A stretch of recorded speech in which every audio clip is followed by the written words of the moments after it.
सुप्रभात।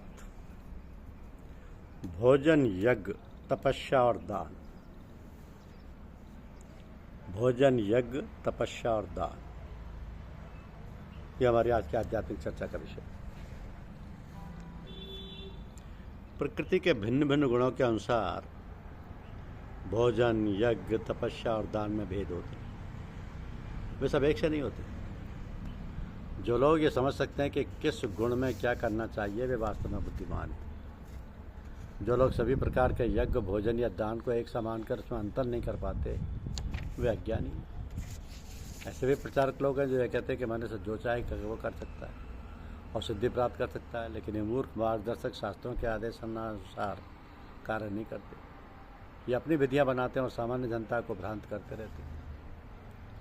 जो भोजन सात्विक व्यक्तियों को प्रिय होता है वह आयु बढ़ाने वाला, जीवन को शुद्ध करने वाला तथा बल, स्वास्थ्य, सुख तथा तृप्ति प्रदान करने वाला होता है। ऐसा भोजन रसमय, स्निग्ध, स्वास्थ्यप्रद तथा हृदय को भाने वाला होता है। अत्यंत तिक्त, खट्टे, नमकीन, गरम, चटपटे, शुष्क तथा जलन उत्पन्न करने वाले भोजन रजोगुणी व्यक्तियों को प्रिय होते हैं। ऐसे भोजन दुख, शोक तथा रोग उत्पन्न करने वाले होते हैं। खाने से 3 घंटे पूर्व पकाया गया स्वादहीन, वियोजित एवं सड़ा, झूठा तथा अस्पर्श वस्तुओं से युक्त भोजन उन लोगों को प्रिय होता है जो तामसी होते हैं। आहार या भोजन का उद्देश्य आयु को बढ़ाना, मस्तिष्क को शुद्ध करना तथा शरीर को शक्ति पहुंचाना है। इसका यही एकमात्र उद्देश्य है। प्राचीन काल में विद्वान पुरुष ऐसा भोजन चुनते थे जो स्वास्थ्य तथा आयु को बढ़ाने वाला हो, यथा दूध के व्यंजन, चीनी, चावल, गेहूँ, फल तथा तरकारियाँ। ये भोजन सतोगुणी व्यक्तियों को अत्यंत प्रिय होते हैं। अन्य कुछ पदार्थ जैसे भुना मक्का तथा गुड़ स्वयं रुचिकर ना होते हुए भी दूध या अन्य पदार्थों के साथ मिलने पर स्वादिष्ट हो जाते हैं, तब वे सात्विक हो जाते हैं। तो सारे भोजन स्वभाव से ही शुद्ध हैं। ये मांस तथा मदिरा जैसे अस्पर्श्य पदार्थों से सर्वथा भिन्न है। जिन स्निग्ध चिकने पदार्थों का उल्लेख है उनमें पशुवध से प्राप्त चर्बी से कोई नाता नहीं होता। ये पशु चर्बी या वसा दुग्ध के रूप में उपलब्ध है, जो समस्त भोजनों में परम चमत्कारी है। दुग्ध, मक्खन, पनीर तथा अन्य पदार्थों से जो पशु चर्बी मिलती है उससे निर्दोष पशुओं के मारे जाने का प्रश्न नहीं उठता। यह तो केवल पार्श्विक मनोवृत्ति है जिसके कारण पशुवध चल रहा है। आवश्यक चर्बी प्राप्त करने की सुसंकृत विधि दूध से है। पशुवध तो अमान भी है। मटर, दाल, दलिया आदि से प्रचुर मात्रा में प्रोटीन उपलब्ध होता है।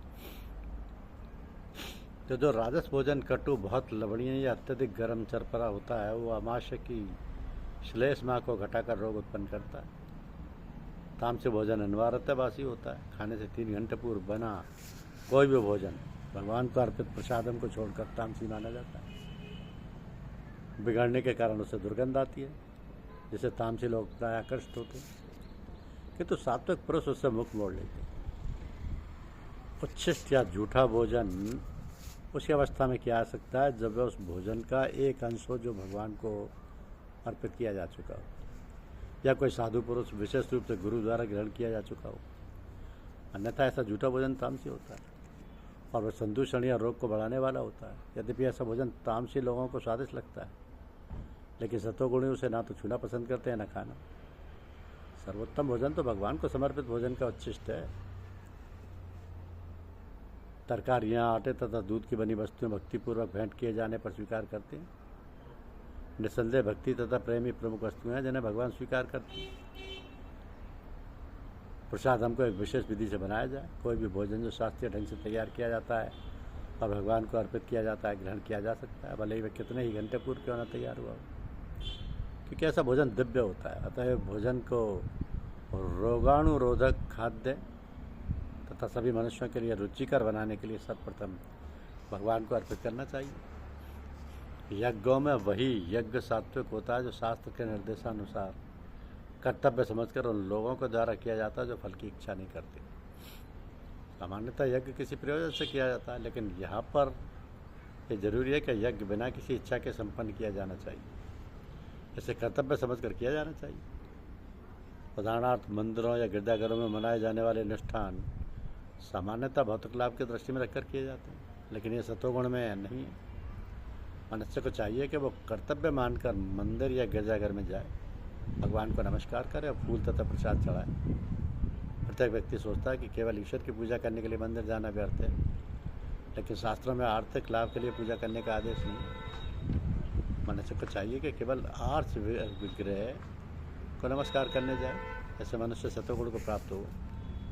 प्रत्येक सभ्य नागरिक का कर्तव्य है कि वह शास्त्रों के आदेशों का पालन करे और भगवान को नमस्कार करे।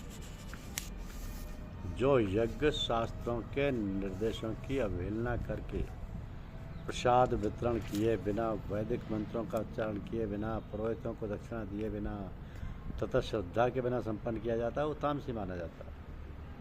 तो तमोगुण में श्रद्धा वास्तव में अश्रद्धा है। कभी कभी लोग किसी देवता की पूजा धन अर्जित करने के लिए करते हैं और फिर वह धन को शास्त्र के निर्देशों की अवहेलना करके मनोरंजन में व्यय करते हैं। ऐसे धार्मिक अनुष्ठानों को सात्विक नहीं माना जाता, ये तामसी होते हैं। इनसे तामसी प्रवृत्ति उत्पन्न होती है और मानव समाज को कोई लाभ नहीं पहुंचता। तो परमेश्वर और ब्राह्मणों, गुरु, माता पिता जैसे गुरुजनों की पूजा करना तथा पवित्रता, सरलता, ब्रह्मचर्य और अहिंसा ही शारीरिक तपस्या है। यहाँ पर भगवान तपस्या के भेद बताते हैं कि सर्वप्रथम वे शारीरिक तपस्या का वर्णन करते हैं। मनुष्य को चाहिए कि वे ईश्वर या देवों, योग्य ब्राह्मणों, गुरु तथा माता पिता जैसे गुरुजनों या वैदिक ज्ञान में पारंगत व्यक्ति को प्रणाम करे या प्रणाम करना सीखे।